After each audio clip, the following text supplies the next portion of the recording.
I think I had two takeaways from that. One, I believe Josh Allen said this after the game that it was a microcosm of their season where you just didn't know if it was going to turn around, and then it did in the end. And my takeaway was that was the full Josh Allen experience on full display. And Chris Collinsworth said it on the broadcast, and I was saying it right along too, because I talked about that on the show last week, saying how we need Josh to be Josh because with that, you're going to get some good plays, but then you're going to get a couple of boneheaded plays. And we saw those during the first half where it's like, Josh, you can't be just throwing that down the field, chucking it up. And you mentioned the miscommunication with Gabe Davis. He had the fumble. Of course, Christian Wilkins was the one who recovered it. But that was what I was saying last week, that we're going to have to live and die with those because with those bad mistakes, come the really good plays. And when the game is on the line, you can count on Josh Allen to completely take over a game. And I have one picture here that I cannot stop looking at.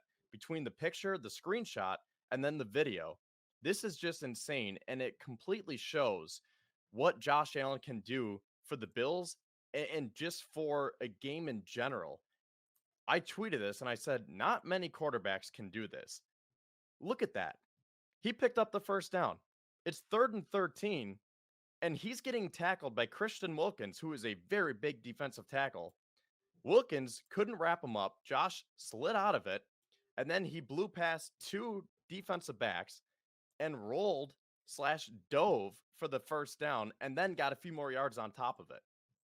I mean, that is just one heck of a play. And for what it's worth, another humble brag, Steve Tasker retweeted me, so that was pretty cool.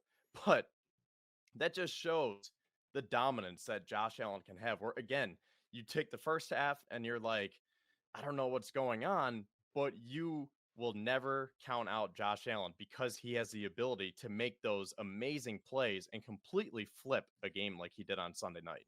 I have a takeaway that I will save for after I show you these numbers Okay. because, first of all, here we go with the offense. So it's Buffalo all day here. Total offense, passing, rushing, and scoring.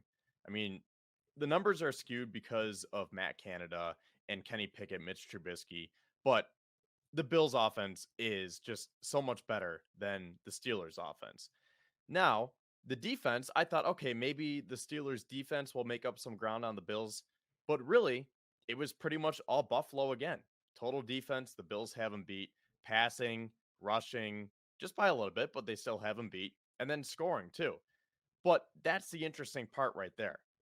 So the takeaway that They I let up a have, ton of yards. Man, they let up a ton yeah. of yards. So basically, I think that the Steelers have a bend but don't break mentality. As much as we talk about that with the Bills, it seems like the Steelers do that, but they give up a ton of yards, but then they can clamp down once it gets into crunch time in the red zone.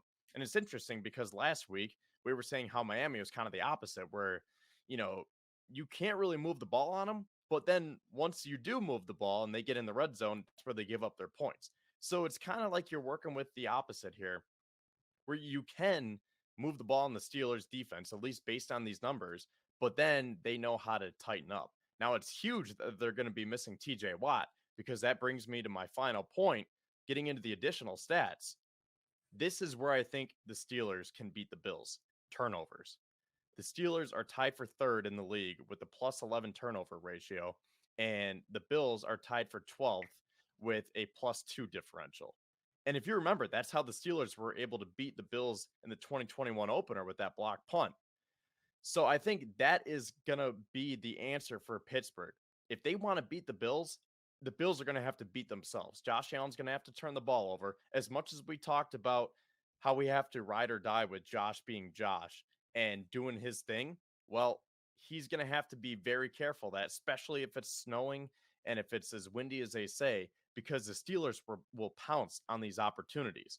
Now, the Bills have done very well with takeaways, as you can see with this graphic, but the Steelers are very good with not giving the ball up.